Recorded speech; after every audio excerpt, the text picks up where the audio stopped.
Amen. Je vous invite à prendre Matthieu chapitre 5, encore une fois. On va le connaître par cœur, ce texte. Le fait de répéter les choses et de nous entretenir sur des sujets précis, dans la durée, ça nous permet que ces textes, ces sujets soient plantés dans nos cœurs. Une bonne fois pour toutes. Je ne sais pas si vous vous rappeliez quand vous étiez plus jeune. Hier, quoi. Le fardeau d'apprendre les tables de multiplication. Toujours répéter, répéter, répéter, répéter. Et une fois, on l'a tellement répété qu'on le sait. Mais même Paul dira, je ne me lasse pas de vous répéter les mêmes choses. Pourquoi? Parce que humainement, même dans le domaine spirituel, c'est la même chose.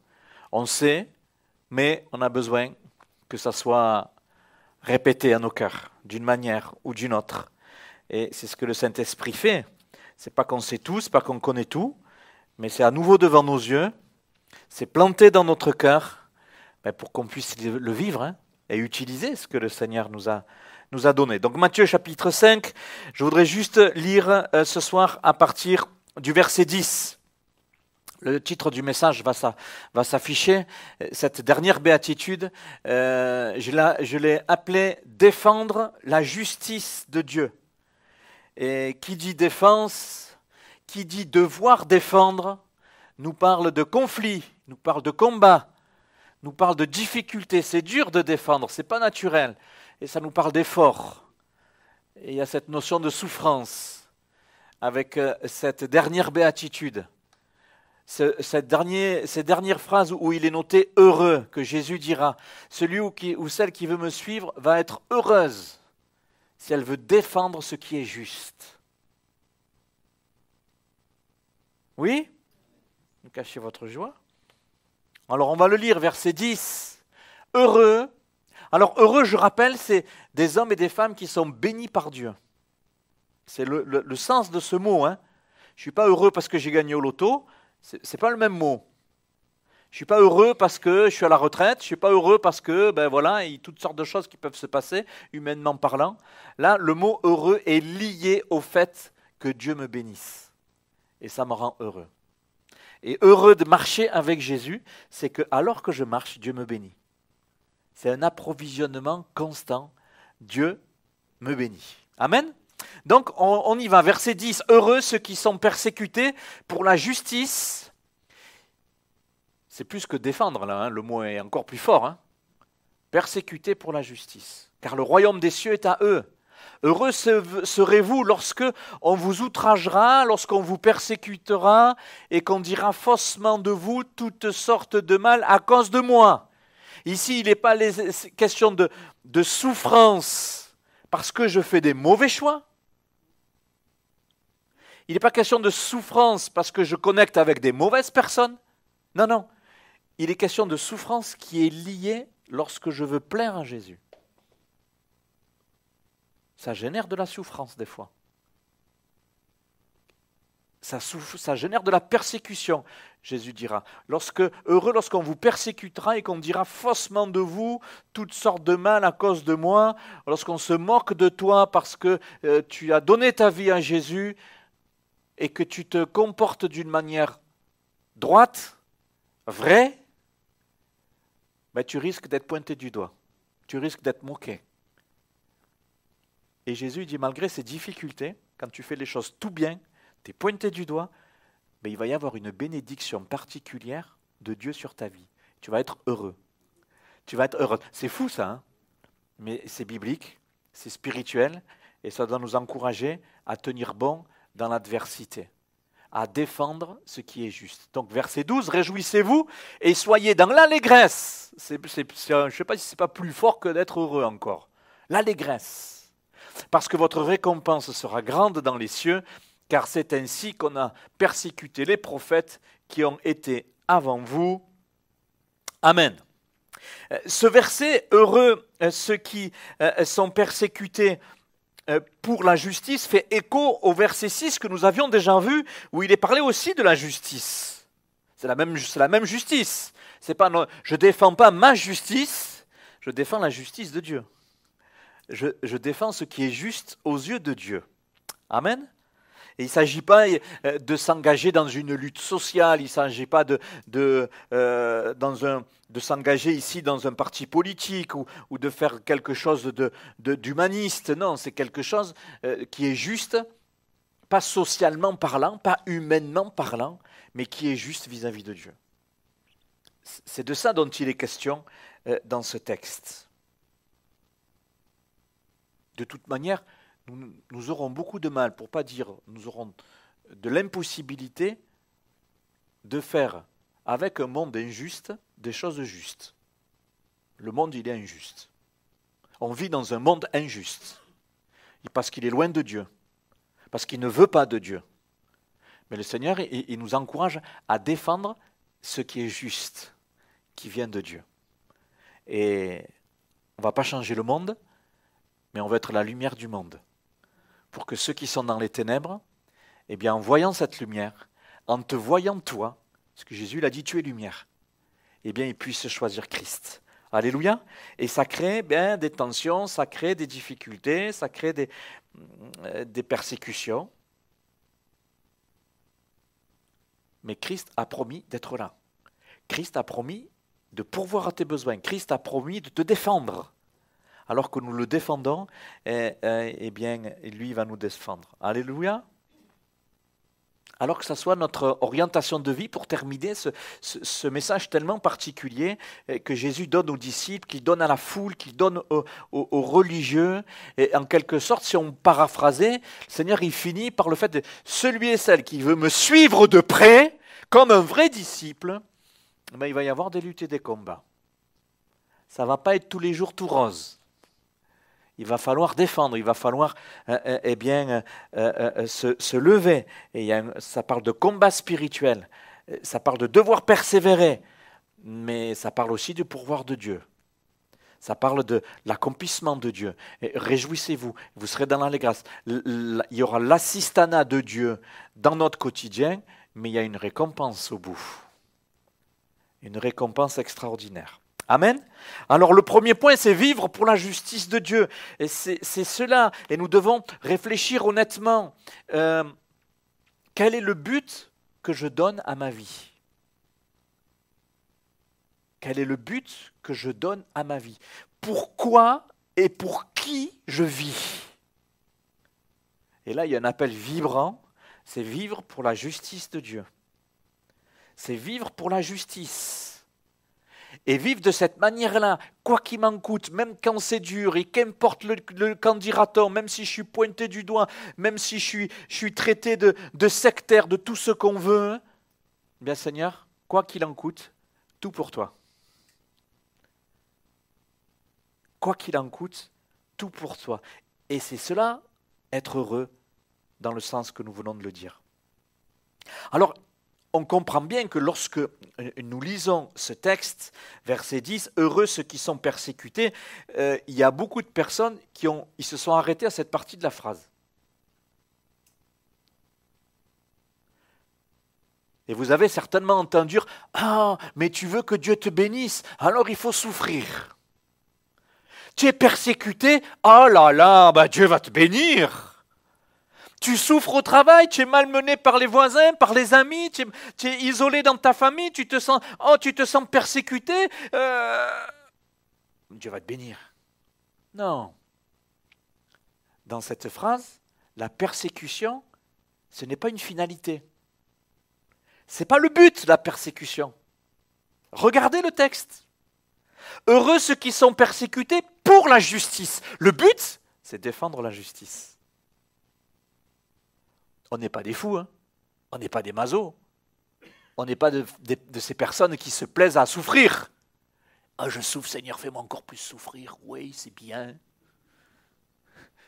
Qui c'est qui a un fouet qui fait mal, je veux me frapper. Qui c'est qui est bien costaud, mets-moi une droite, s'il te plaît, je veux souffrir. Non, on n'est pas des fous.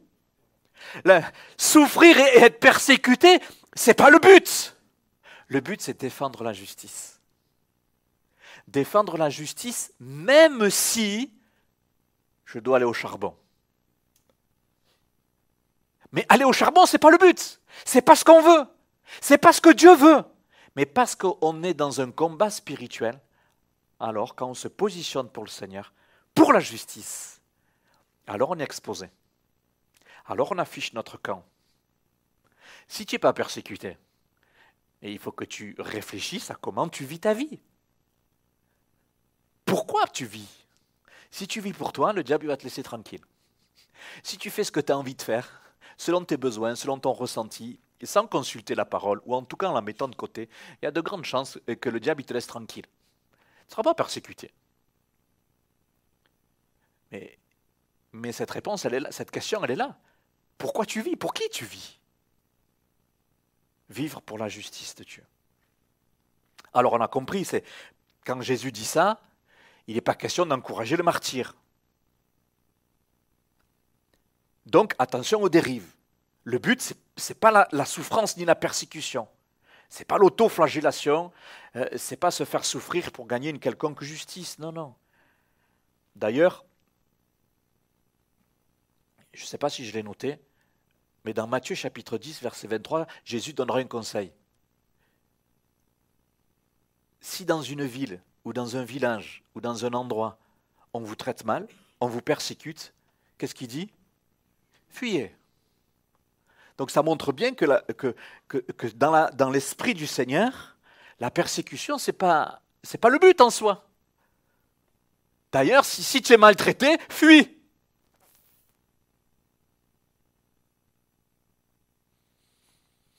Heureux ceux qui sont persécutés pour la justice. Alors le mot persécuté, dioko. Et c'est intéressant ce mot, très riche. Il va bien loin de ce que nous venons d'illustrer, on l'a compris. Mais regardez sa signification de ce que ce mot est utilisé par le Seigneur dans cette phrase. Ça veut dire courir rapidement pour attraper une personne ou une chose. Persécuter, ça veut dire poursuivre, ça veut dire chercher sincèrement, vouloir fermement acquérir. Ah. Et puis une autre facette de la signification de ce mot qui veut dire harceler, troubler, molester, persécuter. Bien sûr.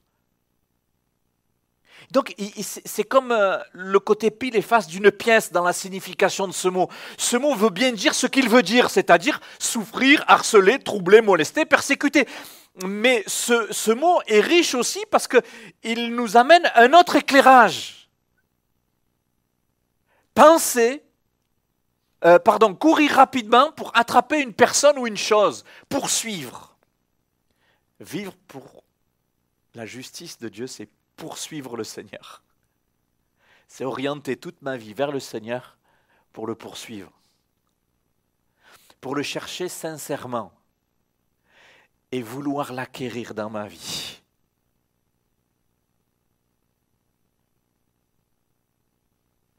Quelle belle signification! Il s'agit d'orienter sa vie.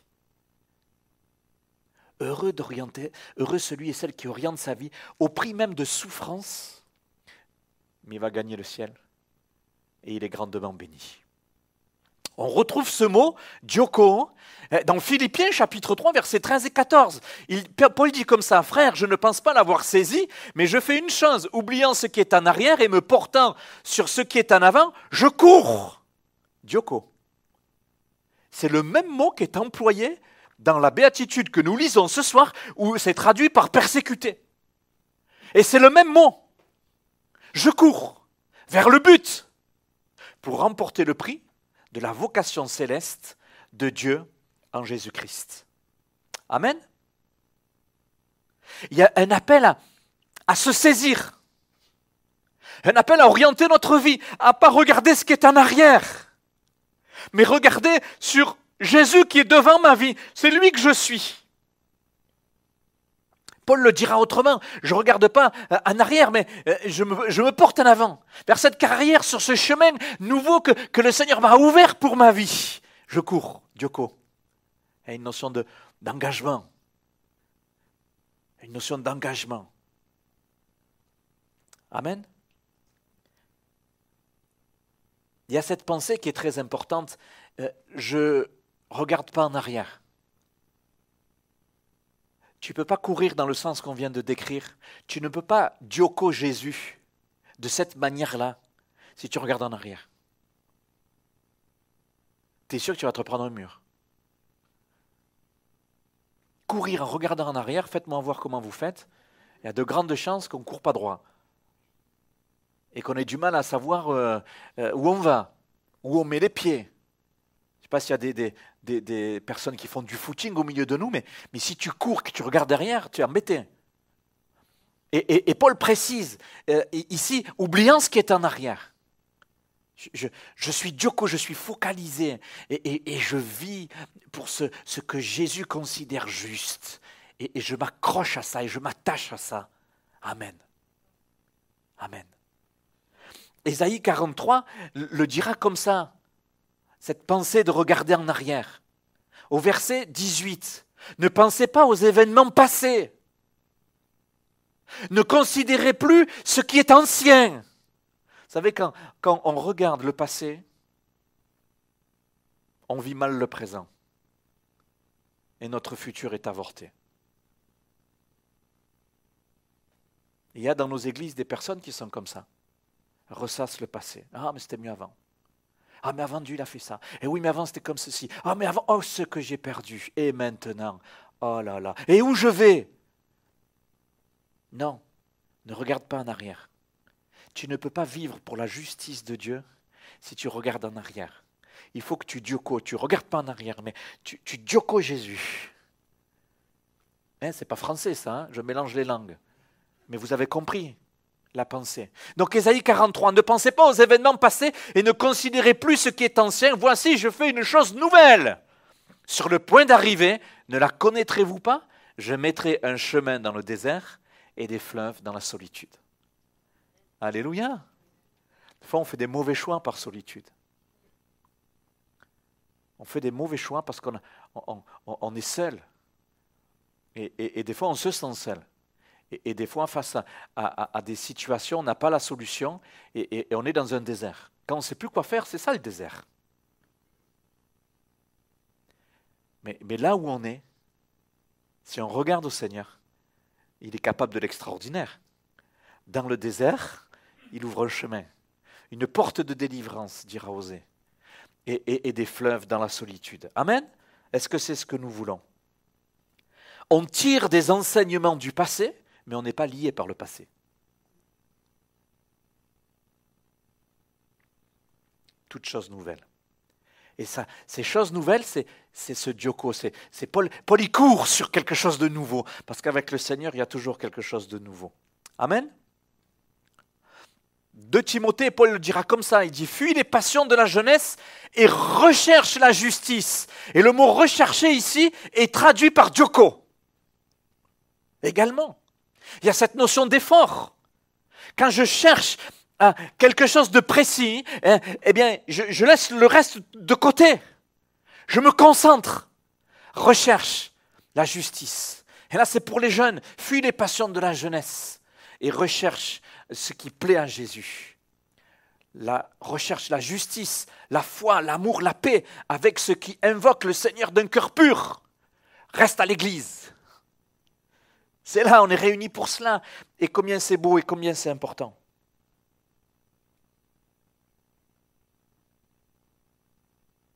Et Jésus, dans cette béatitude, il explique ces choses-là. Et il dit, si tu t'engages comme cela, tu es sur un chemin spirituel. Et ce chemin spirituel, il peut y avoir des combats. Il peut y avoir des luttes. Le Seigneur est notre vainqueur. Et notre héros puissant. Celui qui est avec nous sera toujours plus fort que ce qui est contre nous, que les oppositions ou les tentations. Mais il y a cette notion quand même, et c'est mon deuxième point que je voudrais partager avec vous, c'est cette nécessité de combattre pour atteindre le but. S'il est question de rechercher, s'il est question de courir, s'il est question de focaliser ses pensées, non pas sur tout ce qui vient graviter autour de nous, ou même sur nos besoins intérieurs, mais de regarder sur Jésus, ça demande un effort. Ça demande un prix. Ça demande un combat. Mais le but, ce n'est pas le combat. Le but, ce n'est pas la souffrance du combat. Le but, c'est Jésus. Le but, c'est Jésus. Alléluia. Le combat, ce n'est pas la priorité dans nos vies. Ce n'est pas pour ça que tu combats que forcément tu es dans les clous. Non. Je combats parce que j'aime Jésus. Et c'est parce que nous aimons Jésus que nous sommes dans les clous. Alléluia. On combat pour la justice. On combat pour Dieu. On combat avec Dieu. Et nous reposons cette question, c'est pourquoi tu vis, pourquoi tu combats, pour qui tu combats? Est-ce que tu combats pour toi-même? Est-ce que nous suivons Dieu pour nous-mêmes?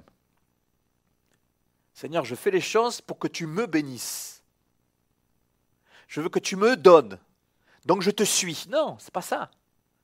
On ne combat pas pour nous-mêmes. Pourquoi on pourrait combattre des faux combats? On ne combat pas pour les choses matérielles. Seigneur, j'ai les choses matérielles, alléluia, mais si je ne les ai pas, ben alléluia. Je te suis toi.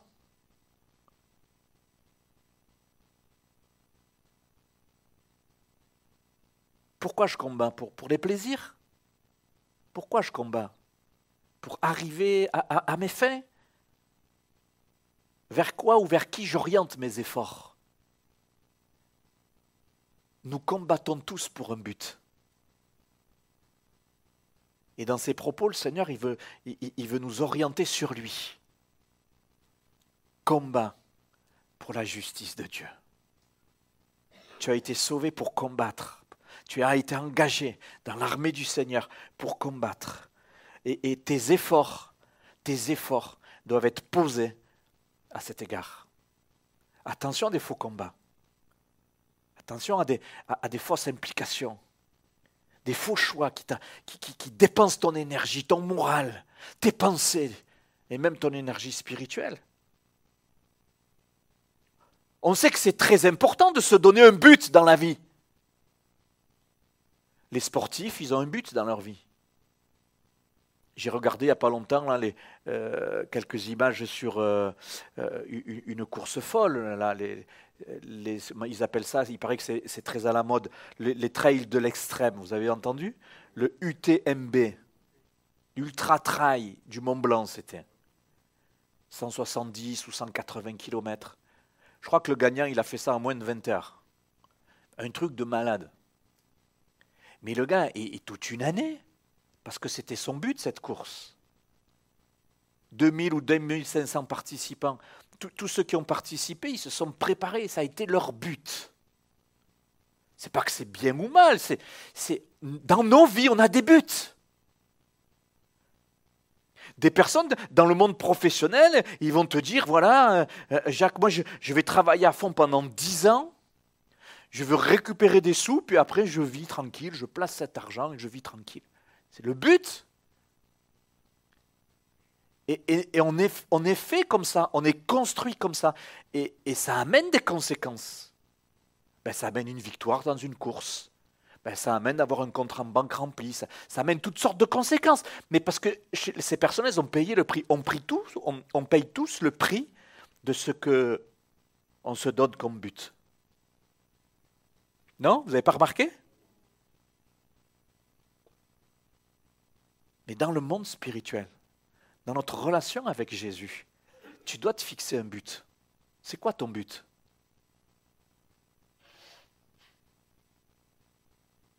Et une fois que, mais c'est très important.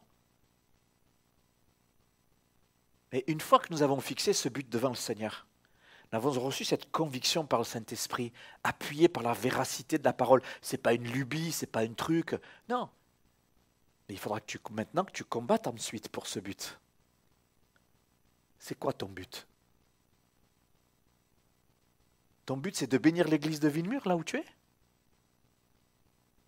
C'est ça ton but? Bon, alors, qu'est-ce que tu fais pour accomplir ce but? Question. Qu'est-ce que tu fais pour accomplir ce but? Qu'est-ce que tu construis dans ta vie pour être libre d'accomplir ce but?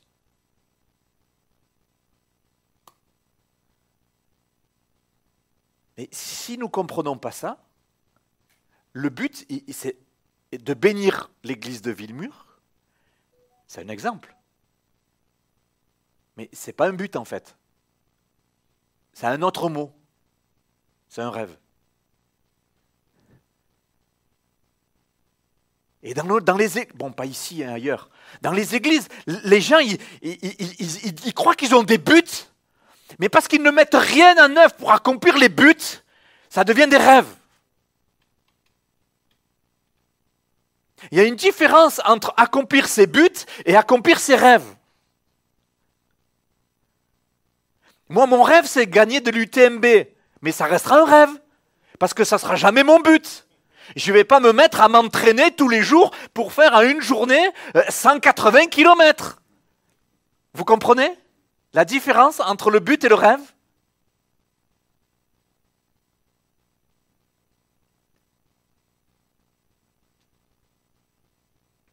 Et devant le Seigneur, alors on est sincère. On est rempli de rêves, mais très peu de buts. Ah, je rêve. Ah oui, d'accord, ok. Mais qu'est-ce que tu fais? Qu'est-ce que tu mets en place? Qu'est-ce que dans ta vie il y a comme combat pour que le rêve que tu as devienne un but? Et donc après une réalité.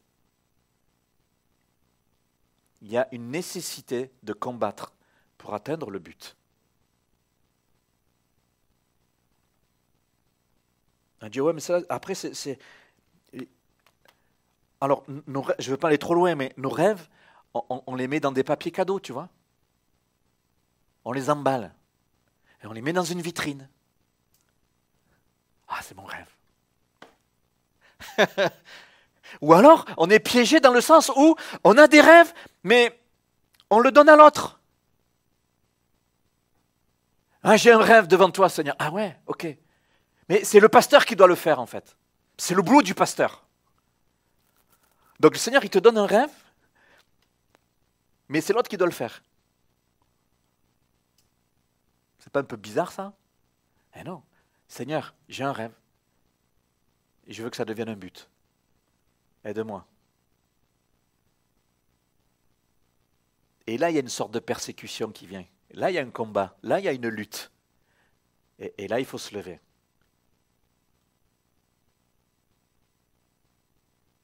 Mais quand on marche sur notre but, il y a l'accomplissement de l'œuvre de Dieu qui se fait.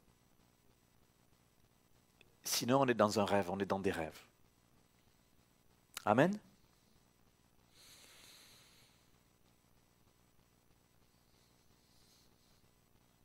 L'exemple des buts. Beaucoup d'entre nous avons des enfants. On écoute des parents des fois. La priorité, c'est mes enfants. C'est le but. Et on fait tout pour nos enfants, oui ou non? Je ne dis pas que c'est mal ou c'est bien. Je ne pose pas de jugement de valeur. Mais on met tout en œuvre pour accomplir ce but, bénir nos enfants. Oui ou non? On va leur donner du temps, on va leur donner de l'argent, on va leur donner ce qu'ils ont besoin, on va leur donner des études, on va leur donner une voiture, on va leur donner... On leur donne. Parce que c'est notre but, les bénir. C'est pas que c'est mal, mais c'est pour nous sensibiliser sur le fait de cette notion d'effort qui fait que lorsqu'on s'engage vers un but, dans le domaine du sport, dans la profession, dans le domaine de la famille et l'Église. Et l'Église. Est-ce que je suis prêt à subir du trouble, des efforts, des persécutions, faire des sacrifices, comme on est capable d'en faire dans tous les domaines de notre vie, mais là pour Jésus?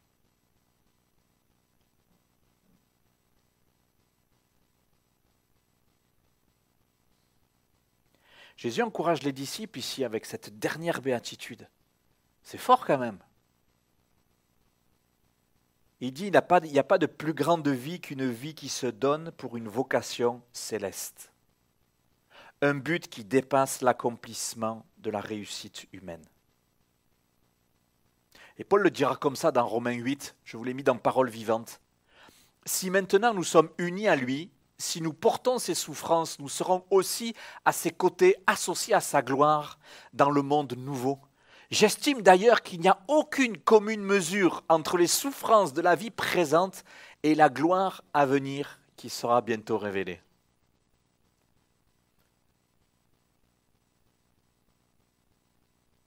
En comparaison de l'avenir magnifique que Dieu nous a préparé, les contrariétés de cette vie pèsent moins que rien.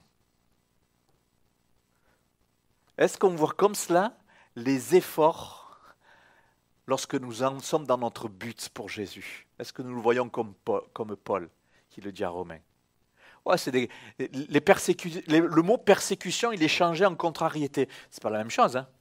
Contrariété, tu sais, c'est bon, tu remues 3 fois les épaules et puis c'est bon, c'est oublié. C'est une contrariété, quoi. Il rabaisse les difficultés à des contrariétés. Pourquoi? Parce qu'il a en vue tout ce que nous venons de lire. Gloire à Dieu. Il s'agit de défendre et de combattre ce qui est juste. Dans ma vie personnelle, l'œuvre de la croix, manifester l'œuvre de Jésus. Je ne veux pas être trop long non plus, mais regardez, dans ma vie personnelle, parole vivante, Romains 6, verset 19. Autrefois, en fidèle valet du péché, vous aviez placé toutes vos facultés et vos membres au service de l'immoralité du désordre. Voyez le but? Les gens qui ne veulent pas de Dieu, leur but, c'est nourrir l'immoralité et le désordre. C'est les plaisirs des sens. Je fais ce que je veux avec ma vie. Pour arriver à quoi? Question. Au mépris de toute règle, à l'anarchie morale complète, à la révolte contre Dieu. Eh bien maintenant, servez Dieu avec le même dévouement. C'est pas fort ça? Mettez tout votre être à la disposition de ce qui est juste. C'est là le chemin d'une vie sainte et vous réjouirez Dieu en le suivant de cette manière. Waouh! Ce type de but dans ma vie personnelle. Est-ce que tu as ce genre de but? Alors combat pour ce but. Détourne-toi de toutes des œuvres qui sont immorales, que Dieu ne veut pas, que Dieu ça lui déplaît, ça l'attriste. Détourne-toi. Et tourne-toi, servez Dieu avec le même dévouement. Alléluia. Oh. Amen. Dans Romains 12, regardez ce que nous voyons. On revient avec la signification du mot persécuté, le dioko. On le trouve partout dans le Nouveau Testament, notamment dans les épîtres de Paul. Pourvoyez aux besoins des saints, exercez l'hospitalité. Il y a une notion de souffrance lorsqu'on exerce l'hospitalité. Parce qu'il faut accueillir, il faut s'occuper, les personnes ils vous laissent du désordre, il faut faire le ménage derrière. L'hospitalité, c'est toute une notion d'effort. Hein, et il y a cette notion de dioko, exercer. Bénissez ceux qui vous persécutent, encore dioko. Et bénissez et ne maudissez pas. Un dernier verset, Thessaloniciens chapitre 5, prenez garde que personne ne rende à autrui le mal pour le mal, mais cette notion de recherche, rechercher. Toujours le bien, soit entre vous, soit envers vous tous.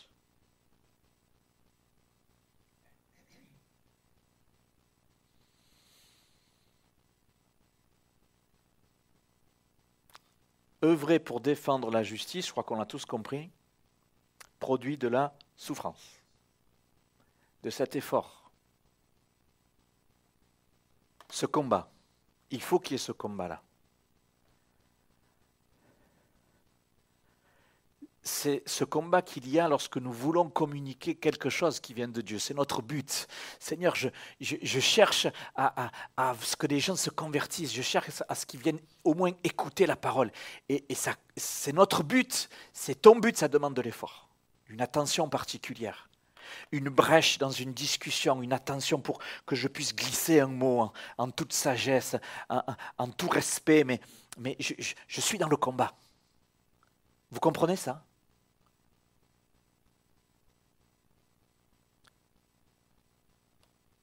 Lorsqu'on veut communiquer la mentalité du ciel, même dans l'église des fois, amener un éclairage spirituel, là, il y a un combat. Une direction nouvelle, là, il y a un combat. Un changement, il y a un combat.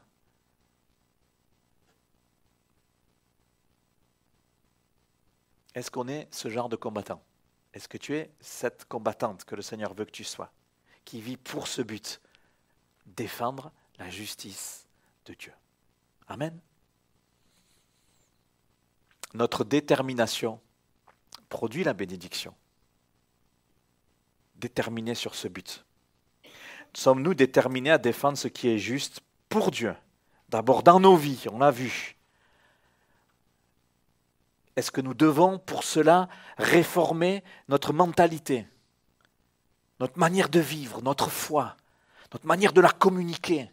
Pour atteindre un but, si je reprends l'exemple du sportif qui se prépare pour une grande course, il doit réformer la manière dont il s'entraîne. Il ne va pas s'entraîner de la même manière s'il fait 20 km que s'il en fait 100. Il ne va pas manger les mêmes choses. Il réforme ses habitudes. Oui ou non? Et avec Dieu, c'est pareil. Est-ce que nous sommes prêts à nous remettre en question pour atteindre le but?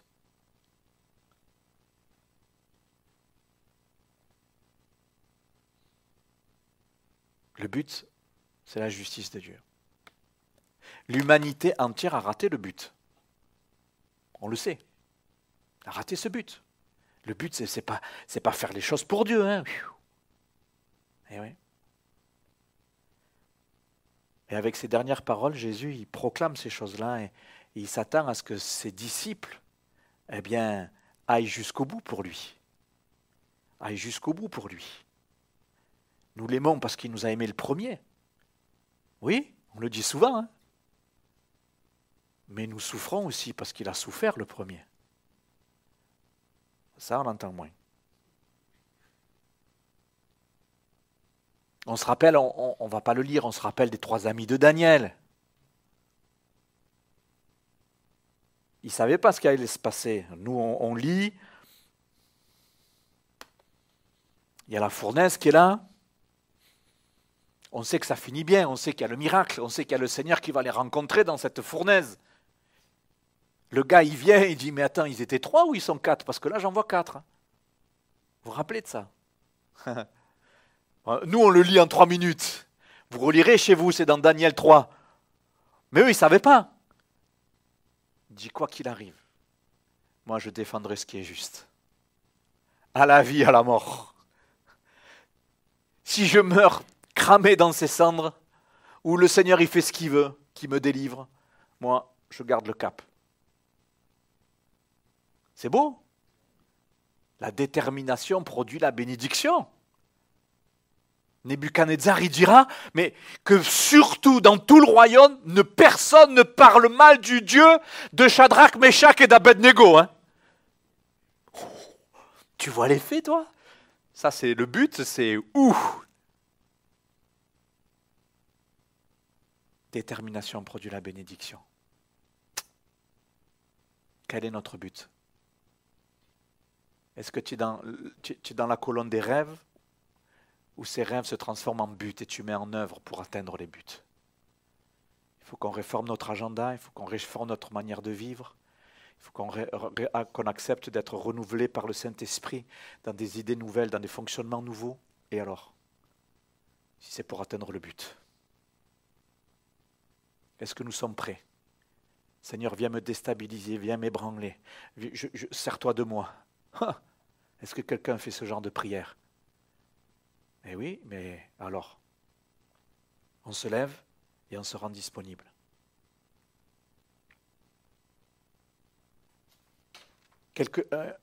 Une situation de quelqu'un qui s'est positionné, qui a déterminé, qui a combattu la vérité et qui a eu une bénédiction. Étienne. Vous allez me dire, ah, Étienne, mais il est mort. Il a été mort lapidé. Oh, mais quelle bénédiction. À partir de là, l'évangile a éclaté dans tout le bassin méditerranéen. Vous allez me dire, mais pasteur Jacques, il a perdu la vie. Mais la vie physique. Mais alors qu'il était en train de mourir ici-bas, les textes disent, Jésus sur son trône, il s'est levé. Il s'est levé pour l'accueillir. Et l'œuvre de Dieu a éclaté dans tout le bassin méditerranéen. Comme une traînée de poudre. Une détermination pour une bénédiction. Quelqu'un me dira, mais ce n'est pas une vraie bénédiction. Mais oui, c'est une vraie bénédiction. Parce qu'on est en train de parler de portée spirituelle. Pas seulement de bénédiction que je vis moi personnellement, mais que l'œuvre de Dieu soit élevée comme un étendard. Gloire à Dieu.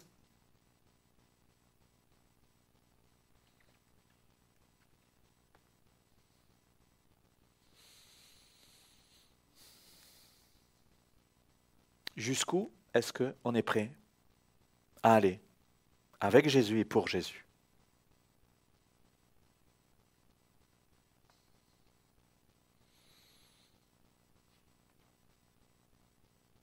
Est-ce qu'on peut s'engager ce soir à réfléchir à cette question? Quel but je donne à ma vie? Dans ma vie avec Jésus? Dans mon service pour Jésus? Quel but? Et peut-être la question d'avant, c'est quel rêve j'ai pour Jésus dans ma vie?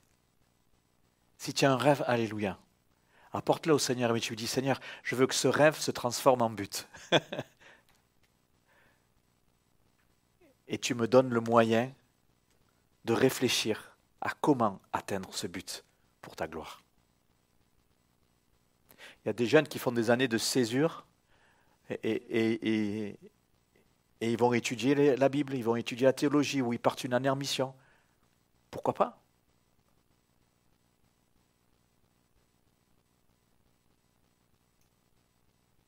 Mais c'est un aspect pratique qui m'amène au but. C'est quoi ton but?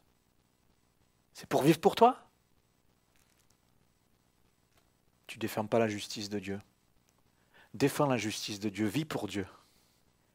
Et lui va s'occuper de ta vie. Alléluia.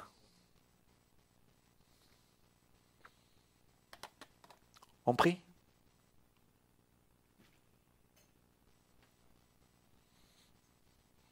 On prend le temps de se positionner quelques instants.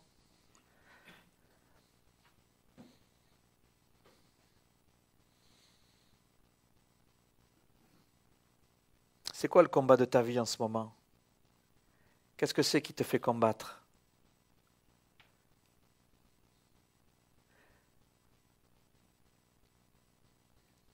Laisse tomber les procédures.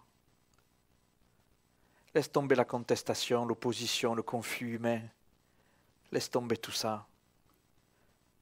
Arrête de regarder ce qui est derrière. Arrête de vivre le présent, ta vie avec Jésus, en fonction de ce qu'il y a derrière toi. Cours. Alléluia. Recherche le Seigneur. Cours vers le Seigneur. Le but de ta vie, de ton service pour Dieu, de ta vie pour le Seigneur, c'est quoi? C'est devant toi ou c'est derrière toi? Reçois un but nouveau. Reçois un but nouveau. Pose-toi devant le Seigneur, pas seulement là, pendant ces quelques minutes où nous prenons le temps de nous poser, mais chez toi, je t'en prie que ces jours-ci, prends un moment. Quel est ce but? Est-ce que Jésus a besoin de te donner un nouvel intérêt pour son royaume? Être concerné de manière nouvelle. On peut prier pour notre Église, Seigneur. On veut courir vers le but, le vrai. On ne veut pas tourner en rond.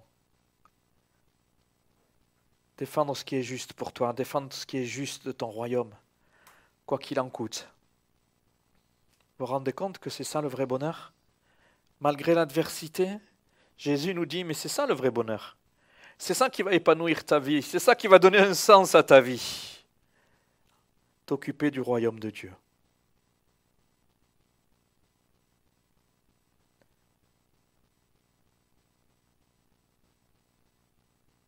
Seigneur, on veut focaliser sur toi plus que jamais, regarder à toi plus que jamais, être intéressé par toi plus que toute autre chose et toute autre personne. On ne veut pas que dans notre relation avec toi, notre envie, notre désir de te servir soit un rêve. Seigneur, nous voulons que ça devienne un but.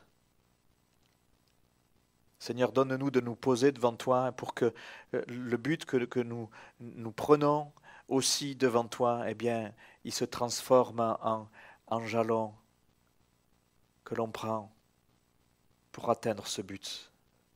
Donne-nous de nous engager sur un chemin, donne-nous de faire des choix, donne-nous de nous préparer d'une manière ou d'une autre. Seigneur, je te prie de nous éclairer.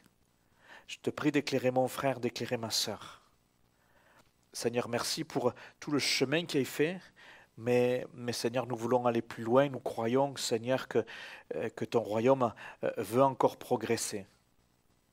Que tu veux encore faire progresser ton Église dans divers domaines. Seigneur, nous te prions de réveiller des personnes nous tous qui sommes là, mais ceux qui ne sont pas là aussi. Seigneur, d'une manière ou d'une autre, je te prie de secourir, je te prie d'ébranler, je te prie d'éveiller, de réveiller. Seigneur, que tous ceux qui sont dans des rêves, Seigneur, et qui ne voient rien, et le temps passe, et la foi s'éteint, je prie, Seigneur, pour que tu réveilles, Seigneur, et que tu appelle de manière fraîche, de manière nouvelle, dépose dans le cœur des vouloirs et le faire, d'aller plus loin, d'être à nouveau disponible, Seigneur, avec des buts, Seigneur Jésus. Je te prie pour qu'il y ait des conversations ou des buts pour la gloire de Dieu soient posés, soient mis sur la table. Nous prions pour qu'il y ait des temps de partage, de réflexion, où on travaille à des stratégies pour accomplir ce but. Le but de défendre ton royaume, de faire prospérer ton royaume. Je prie, Seigneur, pour tous les responsables de cette église. Réveille-les, embrase-les, Seigneur. Sers-toi d'eux pour accomplir tes buts à toi, Jésus. Nous ne voulons pas que ça soit seulement des étiquettes de responsables, mais nous prions, Seigneur, pour que toute torpeur soit enlevée. Dynamise, Seigneur, l'accueil, dynamise le ménage, dynamise le club, Seigneur, dynamise les prédicateurs, dynamise le pôle évangélisation que l'on veut mettre en place. Seigneur, nous voulons mettre des stratégies pour atteindre le but de toucher ces villages environnants. Seigneur Jésus, qu'il en soit ainsi. Qu'importe la souffrance, qu'importe l'abnégation, qu'importe le don de soi, qu'importe le temps passé, Seigneur, nous voulons atteindre le but. Alléluia. Quelqu'un qui a peur de l'effort ce soir peut-être. La peur de l'effort, de donner et que cela coûte. Tu as entendu, Seigneur, tu as entendu la parole ce soir. Que tu te lèves et que tu ne regardes pas toi-même. Tu te lèves à regarder ta vie pour toi-même. Ne regarde pas à combien ça va coûter, à combien ça va te coûter. Le Seigneur te demande de te lever et de mettre en œuvre des stratégies pour atteindre le but pour lequel le Seigneur t'appelle. Le Seigneur qui met sur ton cœur des rêves. Il te reprend et il te dit il faut que ces rêves cessent d'être des rêves. Et il faut qu'ils viennent dans le domaine du matériel maintenant. Alléluia. Alléluia. Les rêves nous amènent dans une passivité. Les rêves nous amènent dans une forme d'attentisme. Tu attends que Dieu agisse, mais en fait c'est faux. C'est Dieu, il attend que toi tu agisses. Que tu te mettes en œuvre sur ce que le Seigneur t'a dit et sur la base de ce que le Seigneur t'a donné.